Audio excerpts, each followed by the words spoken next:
A journey to the Philippines promises to be a trip like no other. This is truly a land of contrasts.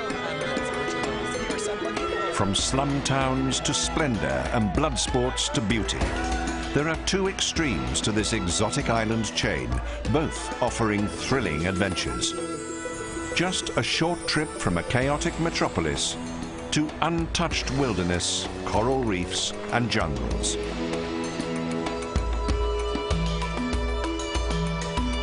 With an ancient history, a strong Catholic faith, and nature at its finest, what more could you wish for in an ultimate journey to the Philippines?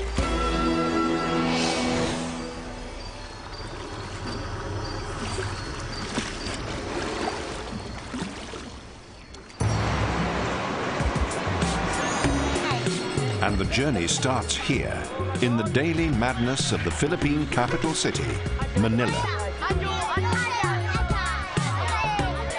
This vibrant corner of Asia can be a challenge for the senses. Not the most beautiful of cities, but with surprises at every turn.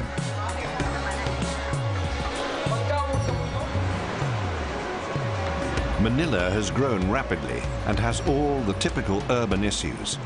In the city center, splendor and poverty can be found side by side. There are many charming and cosmopolitan areas, but to find them, you need a guide. Today's tour, just like everything else in the Philippines, just like television, like movies, like theater, today's tour shall also begin with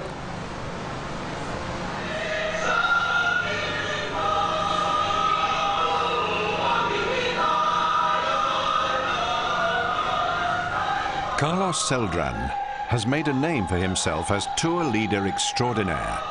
In his own unique way, he uses music to illustrate his talk through the key points of Philippine history and culture.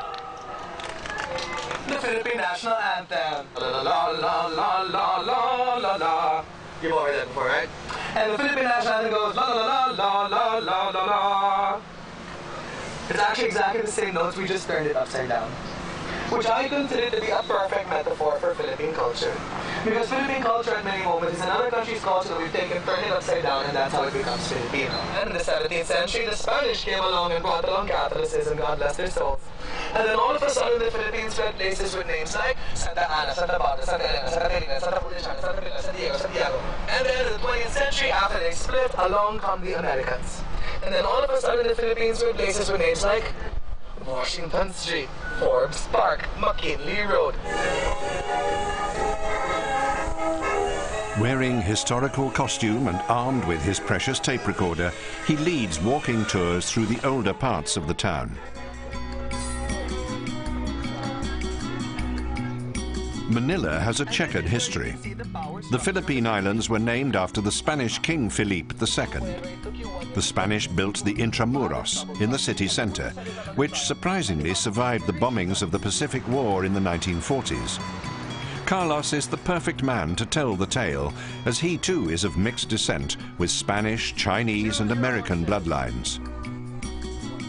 You might wonder if Manila is worth a trip, but this tour party seem enthusiastic.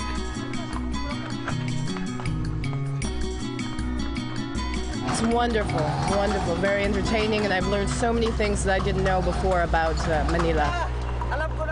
Carlos will be our trusty guide to Manila, but first, a detour. There are around 10 million people living in Manila, and on Sundays, almost half of them descend for a sport that may not be to everybody's taste. Sunday is the day for cockfighting. A close, if brutal, bond exists between Philippine men and their gamecocks.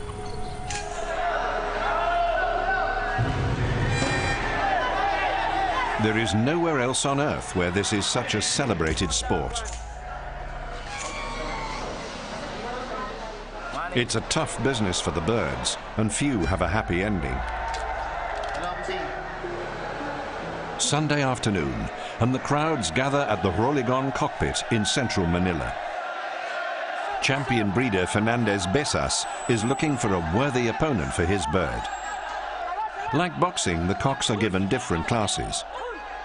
the betting begins, a noisy business, bets made and accepted with hand signals.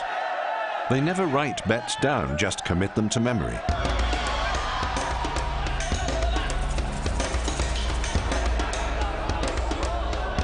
The cocks are armed with knife-like spurs, and the fights are usually short. Fans would argue that the animal doesn't have long to suffer. But the weaker bird has little chance of survival.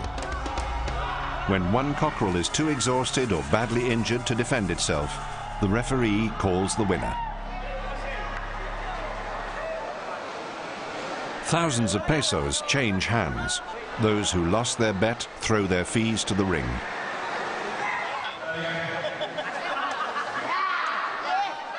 I've won $500. It's tradition that the owner of the winning bird takes its dead opponent as a trophy. The feathers have to be removed by a specialist. The pluckers are always on standby, and tonight Fernandez can prepare his favorite meal. Roast chicken and some schnapps. The life of the average gamecock is short and brutal, but it's a fact that few Filipinos would question.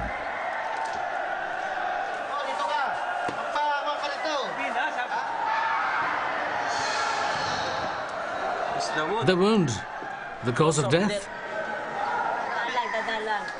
From a proud fighter to a plucked and bagged body, its owner probably still betting on the next fight. Betting is addictive and dangerous. The downside of cockfighting really is if you're unlucky enough, you get to lose even your shirt. You know, you spend your family's income, and then this promotes a lot of breakup in the family. I do not recommend really cockfighting to others who haven't learned this sport, see? But it's very difficult really to break this tradition because it has become a tradition ever since. In the Philippines, cockfighting is the national sport, as popular as baseball in the US or soccer in Europe. The turnover it creates feeds the economy. The government do little to intervene, as stopping the fights would lose them money and public votes. There are very few animal rights activists in the Philippines, and those that are have a hard time being heard by the masses. There are certain organizations here against cruelty to animals, but then they are some sort of ineffective in their crusade, and even government cannot do it because in some way cockfighting has become a culture.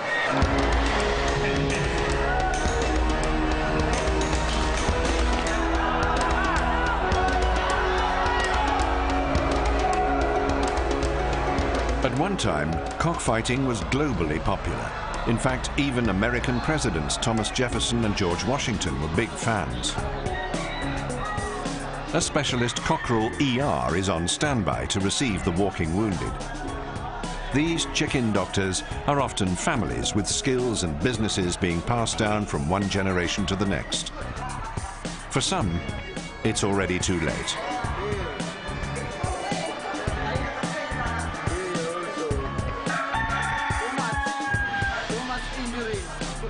This is survival of the fittest. In the Philippines, it's hard to get away from the cockfighting craze, even in remote corners of the country. At the southeast tip of the main island, Luzon, there's a 2,500-meter volcano.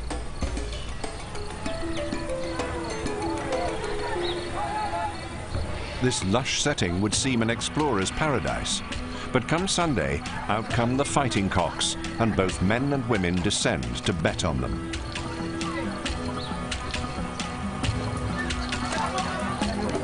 But there is a difference here.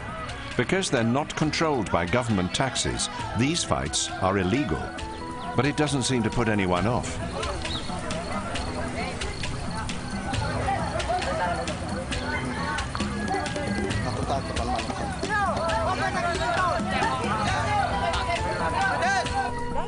I don't have to work Sundays, so it's just for amusement. Most of the time I place 100 pesos, most of the time I lose it, but I don't care.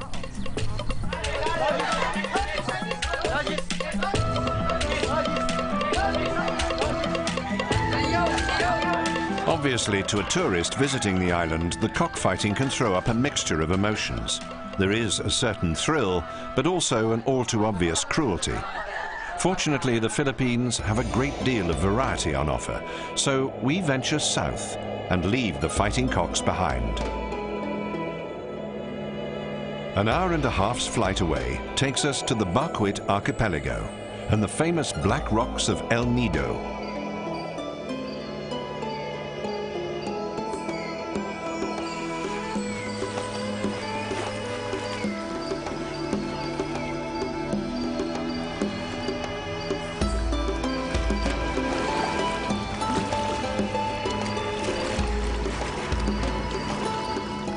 Global travelers are drawn here in search of exotic beauty.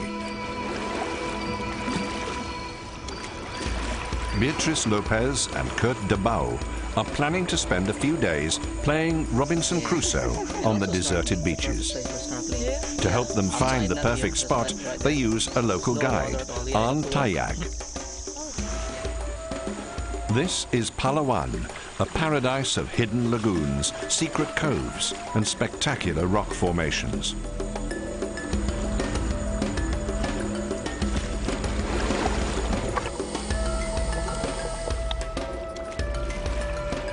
By paddling in glass-bottomed canoes, the couple can glimpse the mysterious world below.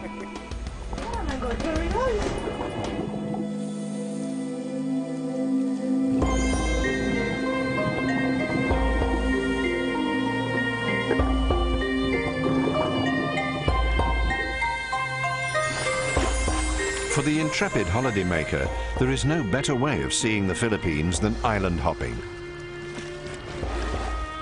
The Bacuit archipelago is a labyrinth of little islands, bays and fjords. Great craggy limestone cliffs, coated in exotic jungle vegetation, rise from the crystal clear waters. This has to be one of the most beautiful marine habitats on Earth. For an ultimate journey, untouched, uninhabited sandy beaches lie in wait.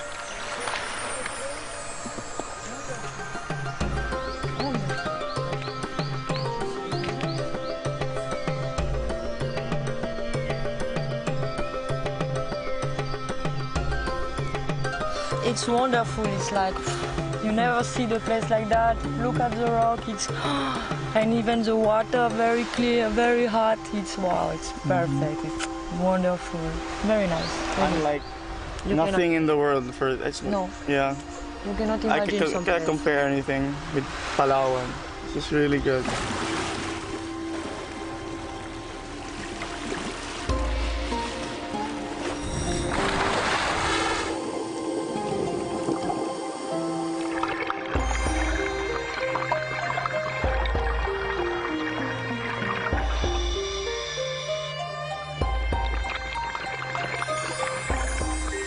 Another attraction of the Bacuit archipelago is the spectacular diving.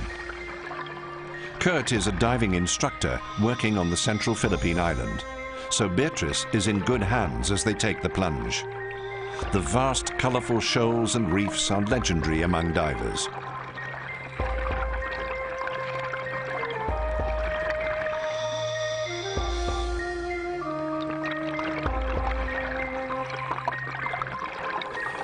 And because the reefs are only meters from the beach, access is easy, so it's simple to move between diving spots.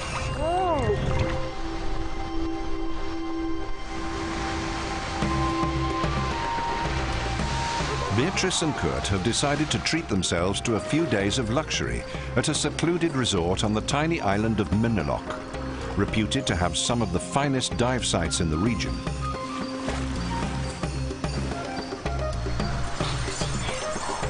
With its tropical-looking thatched cottages, the Manilok Island Resort is one of the attractive places to stay in Palawan.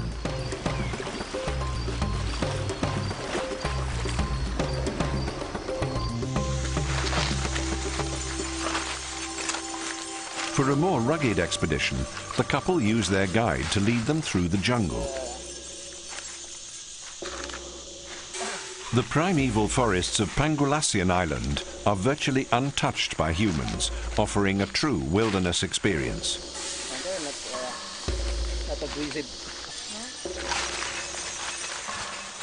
Many of these plants are indigenous, found nowhere else on Earth.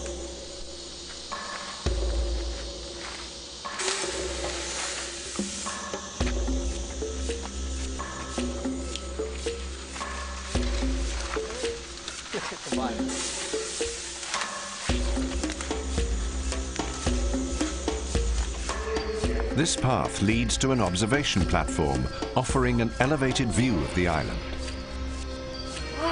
There are hundreds of islands in the Bakwit archipelago. From here they can see the 45 scattered through El Nido Bay.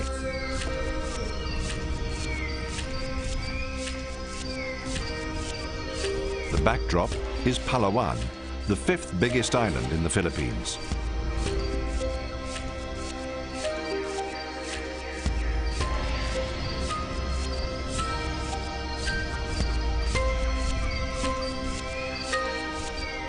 It's wild, it's really the nature, it's a lot of rock and... The view is spectacular from here. Simply majestic. Quite hard to come here. Although it was well worth the effort.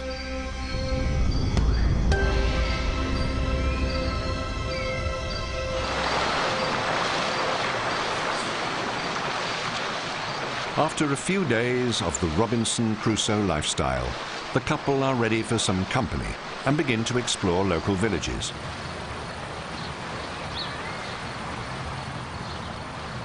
Arnel, their guide, accompanies them to the tiny island of Vigan, just off the Palawan coast.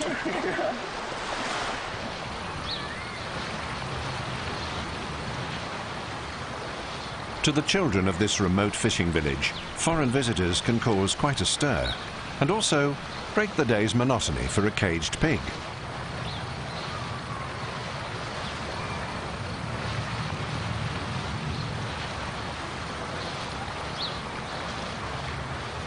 This is typical of the Philippines. Even off the beaten track where foreigners are rarely seen, visitors are welcomed.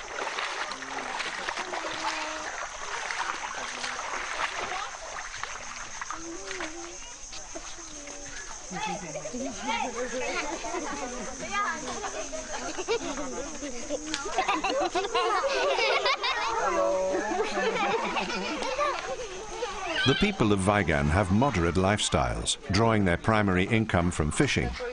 Some of the fish are cooked at home, but others are taken to the markets of Palawan to be sold.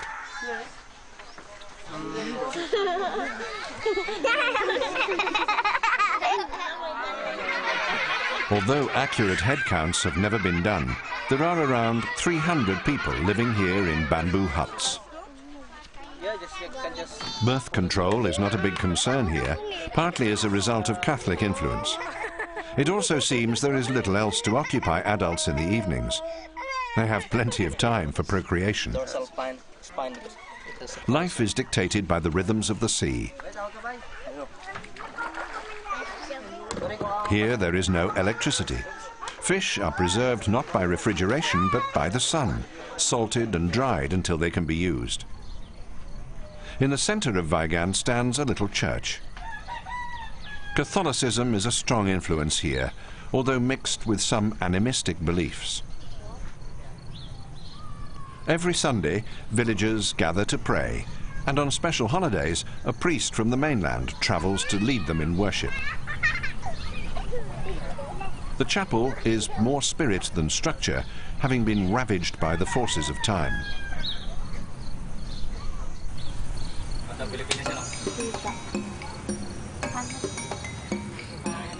Beatrice and Kurt, like most guests, get the impression of welcoming and contented people and will take fond memories of the villagers of Vigan as they continue on their journey.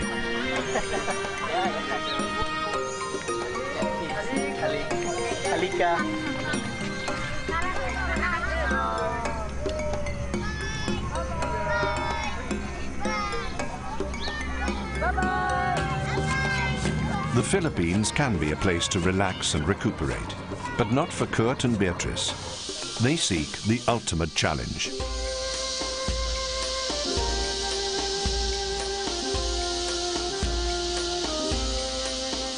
Climbing instructors Jeff Panelo and Jen Rossetti demonstrate a Philippine high-rise. Kurt and Beatrice are novices, but they're in good hands. And for visitors, safety comes first. Ropes, harnesses, powdered resin for grip. They're soon kitted up and ready to climb. One final safety check by the pros, and our young couple can begin their ascent. Right, all the way here.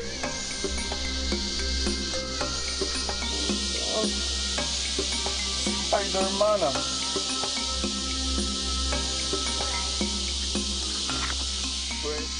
The volcanic rock formations of El Nido offer the perfect place for first-time climbers, with plenty of crevices to grip. Still, it's not for the faint-hearted. But what better way to have an adventure while getting spectacular views of the islands?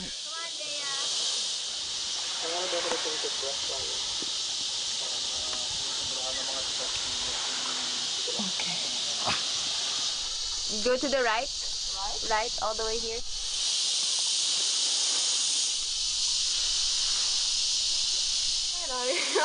This is basic stuff for the locals. For a short season each year, they ascend the cliffs barefoot and without safety ropes in order to collect swallows' nests from close to the summit.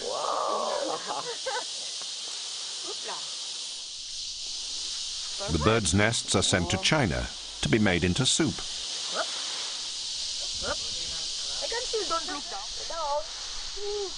The cliff conquered, the relieved couple head back down to earth. That was scary. Shaken, but not stirred. Okay.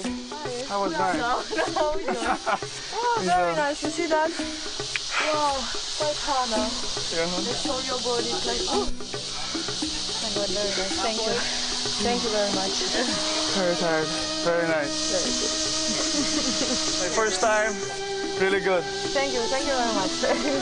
Rock climbing is not for everyone, but for the less energetic traveler, the volcanic formations conceal other treasures that can be explored.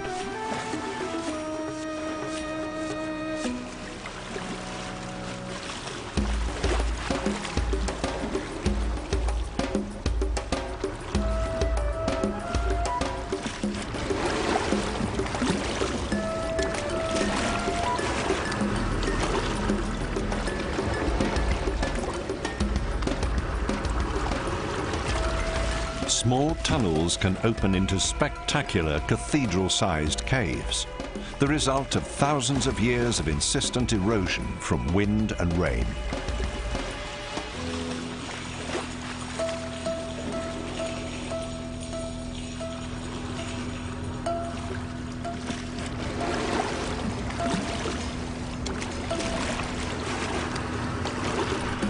And find where you can step.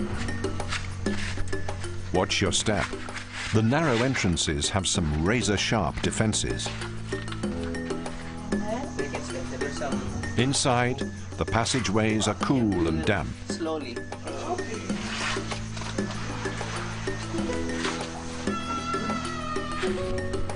The islands owe their dramatic formations to volcanic activity. Serious eruptions are rare, but on average, 20 minor earthquakes are recorded in the Philippines every day, although most go unnoticed. Going up. Deeper and deeper in, there is a growing smell of ammonia, which can only mean one thing: bats. Okay, so there's a. Did you see this rock right there, up there? Yeah, there's a lot of caves. There's a lot of bats. It's bat caves. The rocks of El Nido have long captured the imaginations of explorers and adventurers, so much so that this natural treasure has now been declared protected by the regional government of Palawan.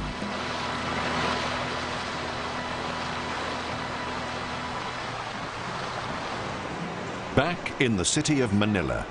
Here, Spanish influence is clear. But from 1898, America made its mark, the next part of the story in Carlos's tour. And to understand how Uncle Sam came into the Philippines, we have to analyze world history at the end of the 19th century. Because at the end of the 19th century, Spain was fighting two wars. They were fighting the Spanish-American War over in Cuba, remember that? And they were fighting the Philippine-Spanish Revolution in Manila. And they were losing both wars. Okay? And so for the Spanish, in order to preserve their dignity and not give up the Philippines to people who only last week were their maids and drivers, they decided instead to kill two birds with one stone by selling the Philippines to the United States. I didn't know that much about the American history, and I think that really impressed me, as well as the Spanish history and the change that came across, you know, the different changing cities. That actually Manila is more than one city. It's many cities layered upon each other. I mean, my previous impression of Manila is not very safe, very dirty, and so on. But I realized there's lots of culture, lots of very, very rich history. So that's very interesting. In World War II, the Americans lost the Philippines to the Japanese with disastrous results. By the month of March, Manila was wiped off the face of the earth. And ironically, you see this bomb? This bomb is not a Japanese bomb. This is an American bomb, falling out of an American airplane on the formerly American city of Manila. The American General Douglas MacArthur had sworn to free the Philippines from Japanese occupation, and in 1944 began his siege on the city and the Japanese within. Finally, in 1946, the Philippines gained its independence. I was really surprised, happily surprised by coming here. This is my first time here, and as an American, I'm really impressed. It's a really wonderful place to be. I really love it, and I love Intramuros, and this tour was wonderful, and the city is wonderful. And so that concludes our tour for today. And so I hope you've enjoyed the tour, and I hope that you've all been enlightened a little bit about the enigma that is the city of Manila. And I hope to see you on another tour. Because remember, if you cannot change the way Manila looks, you can only change the way that you look at Manila. All right? So I hope to see you again. Bye, guys. Ciao. Today, the Philippines enjoy a rich cultural heritage.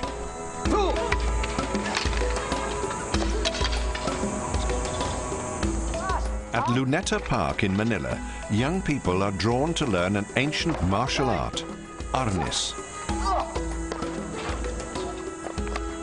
Fought with poles, arnis is a Filipino tradition and now even a national sport taught in universities. It is complex to learn with many variations. There are thousands of styles. I can't count them all, but this one is modern arnis. The master of this martial art, Jesus Palonia, is over 80 years old. His assistant, Jose Dion de Diaz, explains the sport's checkered history. Arnis was banned when we were colonized by the Spanish because our forefathers used this technique to defend our country. Jesus is now devoted to making sure this tradition lives on with the next generation. But perhaps the greatest attraction that the Philippines has to hold for any ultimate journey is its natural beauty. The deep sea south of Bohol on the Visayas is rich in fish and holds a little-known treasure. With 22 different species regularly seen, this is one of the best places in the world to see whales and dolphins. One of the most frequently encountered animals to delight the tourists are exuberant spinner dolphins.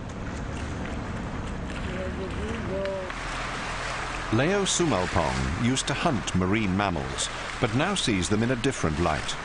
Managing a whale and dolphin watching operation, he's a determined protector of these very special mammals. The relationship between me and the marine mammals interacting every day is more exciting than before when we used to kill them. I already admit that they are my close friends now. Parmilacan is a beautiful coral island. Local people made their living for centuries harvesting the giants of the sea, taking only what they needed. It was only when foreign fishermen and whalers came that many species found their way onto the endangered list. In 1998, the government banned the hunting of all whales and dolphins, and the village lost its livelihood. However, tourism now offers a new resource to the locals. When we started it, it really broke up the island. Almost one half went for the conservation project, one half went for the anti-conservation project, because they still wanted to go on hunting.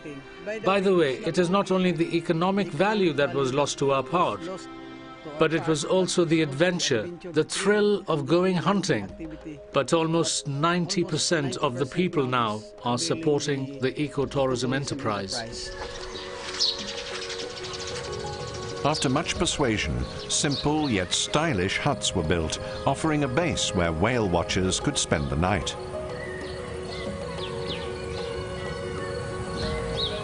Gradually, the families have learned to accept the coming and going of tourists, stopping off after an exciting boat trip.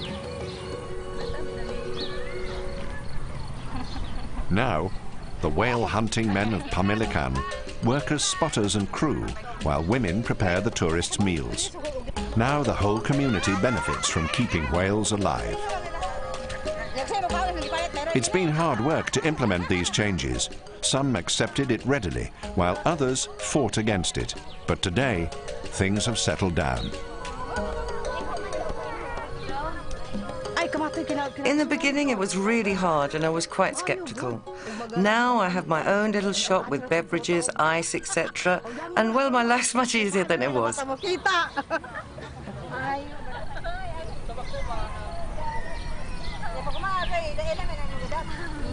Although ecotourism provides funds for the entire village, incomes are still low.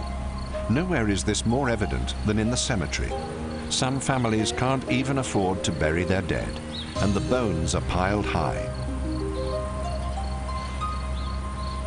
It's hoped that better publicity will bring in more tourists from around the world and raise the standard of living.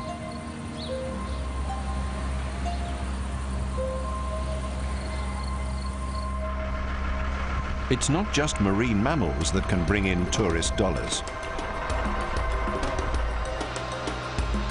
Alan Amansi works a few hundred kilometers to the north, another spotter, but this time it's a fish he's after.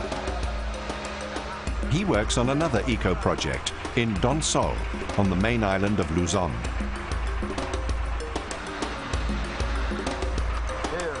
Unlike Pamilican, struggling to get known, Donsol is well and truly on the map as one of the best places on Earth to see the planet's biggest fish.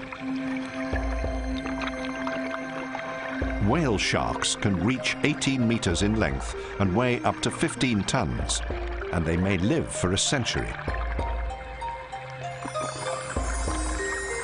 Known locally as butanding, the shark's massive mouth swallows nothing more than tiny fish and crustacea that float among the plankton.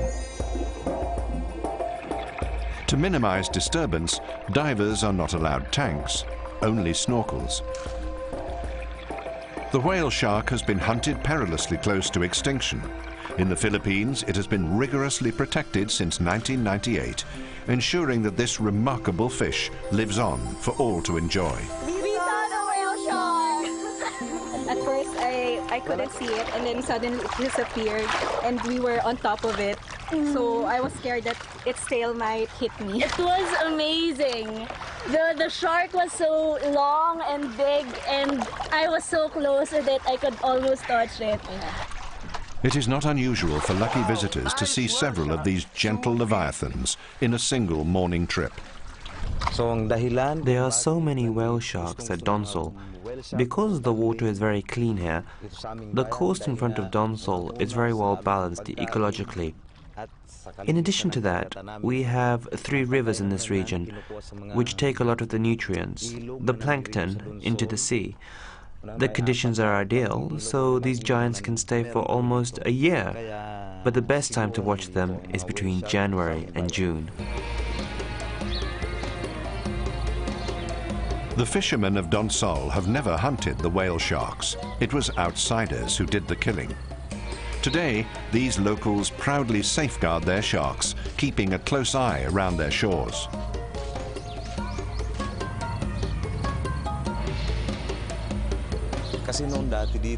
In the beginning, only a few villages joined the project. But now, the whole area around Donsol is protected. It's only because of the whale sharks that this region has become a popular tourist resort. Everyone benefits from that now. There are more little sari-sari stores, like the one behind me, and transportation routes have improved. That's why the people of Donsol are so happy when people visit us. Thanks to the sharks, a suburb of Donsol, Dangkalan, and its 500 residents can enjoy some prosperity.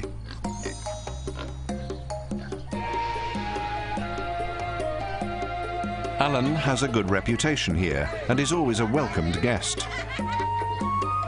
The whale sharks changed his life too. In the past, he worked as a fisherman, a tricycle driver, and diving instructor. Now, at 36, he's found the perfect job: shark spotter and public relations officer. Because the people here had never hunted the sharks, his conservation project met with little opposition, unlike the whale watching on Pamilacan.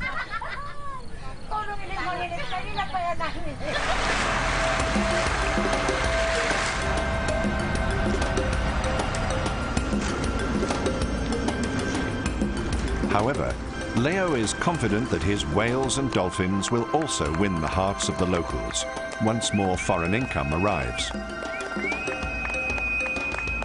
Thousands of spinner dolphins patrol these waters in search of the plentiful fish shoals, but they seem willing to take time out to play around the boat. Clapping and whistling often draws the curious animals in for a close-up.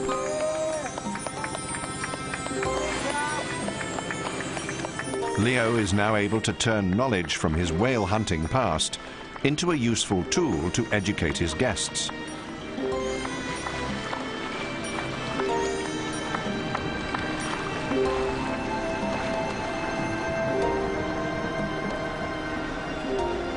On Pamilacan, people are slowly coming to realize that their future lies with the protection of marine mammals. It's unusual today for him to meet any opposition, but even Leo himself occasionally feels a pang of nostalgia for the old days. So we use this for hunting marine mammals, manta rays and whale sharks. Sometimes when I look on manta rays, it makes me feel like my feet are itchy when I'm standing on the front of the boat that we used to use for hunting. But as I have said, we are now doing the conservation work because we understand how we have damaged it before. So we are amending it now.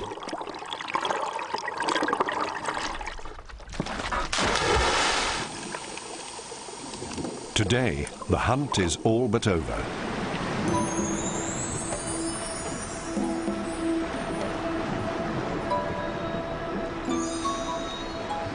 Leo's boat now carries tourists, not harpoons.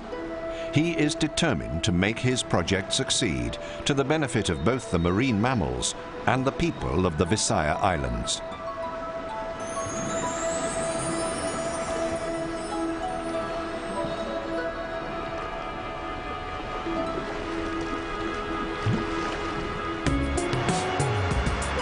Back to Manila.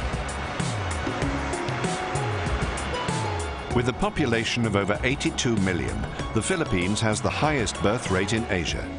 It's predicted that this could double over the next 30 years. Little is done to curb the growth rate for fears of upsetting the Catholic Church. But income distribution is disproportionate to population, and a large percentage of people live in poverty. This does little to enhance the city's appearance, but looks can be deceptive. Contrast can be just around the corner. The Chinese Cemetery is a huge necropolis founded in 1850. Wealthy Chinese families built mausoleums the size of houses. You won't find a cemetery like this anywhere else in the world. Bathrooms, refrigerators, air conditioning, even elevators. And for that reason, they're a favorite part of Carlos's tours. Although small, the Chinese population is economically powerful. the Buddhist tombs were built as alternatives to Catholic graveyards.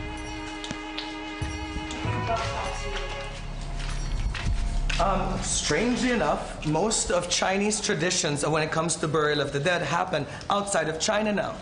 Apparently, they say that there are more Christians now living in China than there are people who actually practice the traditional Buddhist religion.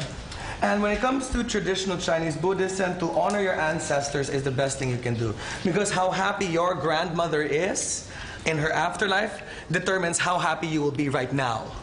So that is why they have to give their grandmother, like, a lovely house. And when they die, they sometimes even give her a paper airplane so she can go traveling around the world. She's given paper hotels, she's given paper jewelry, a paper Mercedes-Benz, paper maids, right? And that's why also they burn money after the person dies. It's not like Christianity where everybody dies and is like equally judged by God about what they do. No. Actually, to die and to experience what is known as the 5-blossom death, okay, is to die of old age, to die with a son that loves you, a grandson that loves you, to be respected in your community, and to die in your sleep. If you do all 5, ayan, you can get one of these, right? And you can get the full picture, and you can get the full pomp. And they even hire people to cry for you. Because in Chinese religion, I mean, the Chinese sort of curly-Q, short fluted roof, dragons on the edges. This is traditionally Chinese. Carlos explains that this whole street was built for the cemetery. One of Manila's contradictions is that there are slums for many of the living, but palaces for the dead.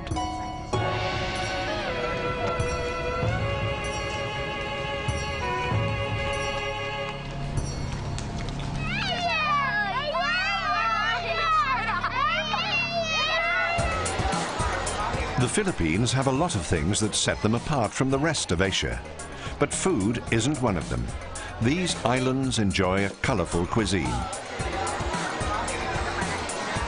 There seems to be a motto here that anything can be eaten. So, just about everything turns up on the market.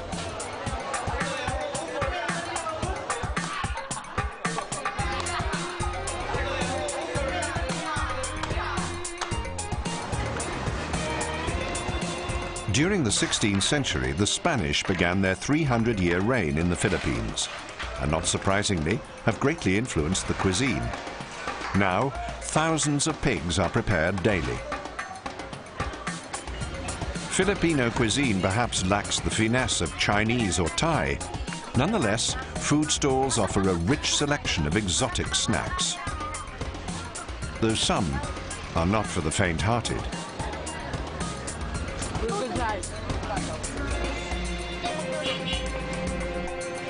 This is the favorite food of Filipino people. We call it beliw. A close to full-term, fertile chicken's egg.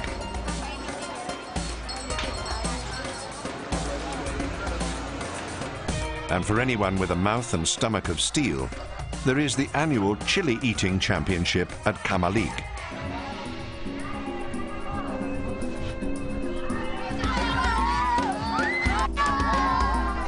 The grand prize is only $45, but nonetheless, a group of brave or mad men and women set about demolishing the explosive meal. Water and bananas are kept on standby to help their stomachs cope.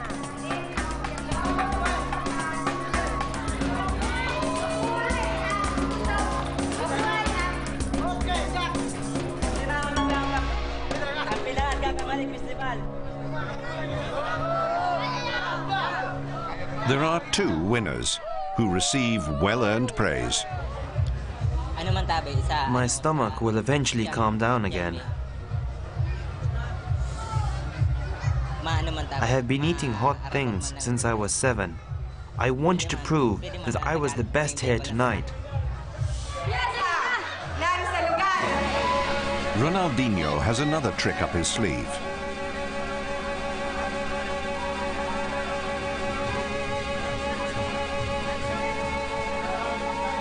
The festival record is 500 green chilies. But even Ronaldinho has met his match. The Quiaop market in Manila is a hub of city life. It's noisy and crazy, a little like this market fortune prediction. Proxy, to have somebody go in your place, and thing, that is love amulets, which we're going to see later. And then you have anti-bad spirits, and if you have bad spirits in your house. And that can be all held by these girls over here. In the Philippines, mysticism is a big part of life, and fortune telling is particularly popular and lucrative.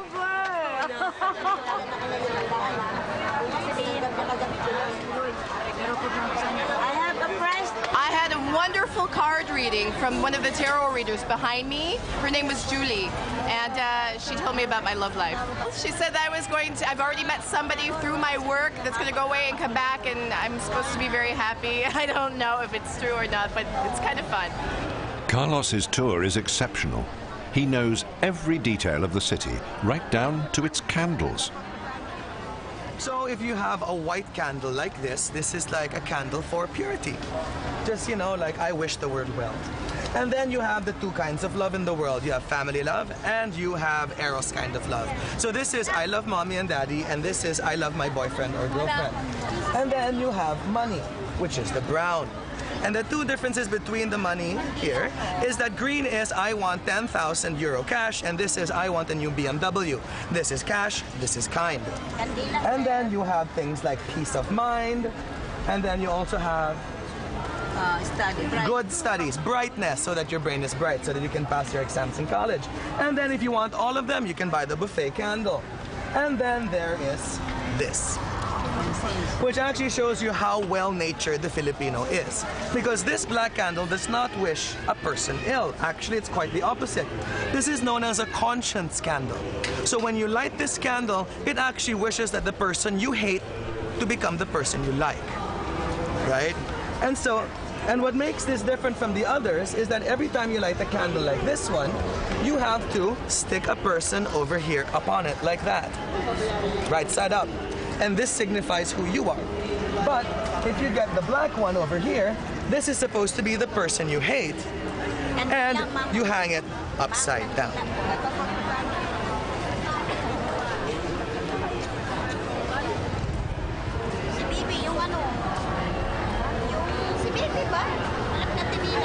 And it's also excellent business because you pay for the candle, but you leave the candle behind with her. Candles are one popular solution to life's challenges, but there are plenty more. For every problem, there are dozens of medicines or dried animal products and cures available. And the hand is pure sampaguita, also known as, and then you blew it over your head and then it begins to bubble. Python, abuaya. Oh, this is a forest lizard's liver. And apparently this is good for cleansing your lungs. How do they take It's good for asthma. You boil it into a tea. And this is what's known as gayuma, okay? Or Philippine love potion. And so the way that the gayuma works is that you open the top, you get a bottle of those fragrant oils that you see over there, and you fill it up to the brim with the fragrant oil. And then you whisper the person who you're in love with. Constancia. And then you close the top and then you put it underneath your pillow for overnight or around 2 weeks, depending on how strong you want it. But there's even a stronger version where you open the top and then you get around 50 milliliters of urine of the house lizard, which is available here for 50 pesos for a small bottle. And then you put the urine of the house lizard inside, close it, and keep it under your pillow. Or you could feed it to the person you love. So what we have here is an amulet for fertility. Internationally, just a small Christ Jesus. But you can see that the Christ Jesus has a... And so what do you think people would gain from the city of Manila? I think people would probably gain the most about the melange of the Asian, the mixture of East-West. I mean, once you get over your preconceived notions of what you think the Philippines is about, you will be paid very high dividends in terms of culture, in terms of adventure. I mean, we are the exception to the rule of Asia. Don't come here expecting a Thai experience, no. I came here and I found magic. This place is just filled with magic, not just here in Quiapo. And it's a good reflection of who you are. If you're a person who's comfortable with yourself, you like the Philippines. Yeah. If you have issues at home, you'll have issues here. It's a trip. And And remember, if you can't change the way Manila looks, you can only change the way that you look at Manila. Manila will always be a challenging destination with both its good and bad sides. But for a traveler to experience the real Philippines, it is a must. And besides, the 7,000 islands of the Philippines have so much more to offer. Exotic, breathtaking, beautiful. There can be few places to offer such contrast. Memories that will live on forever after a Philippines' ultimate journey.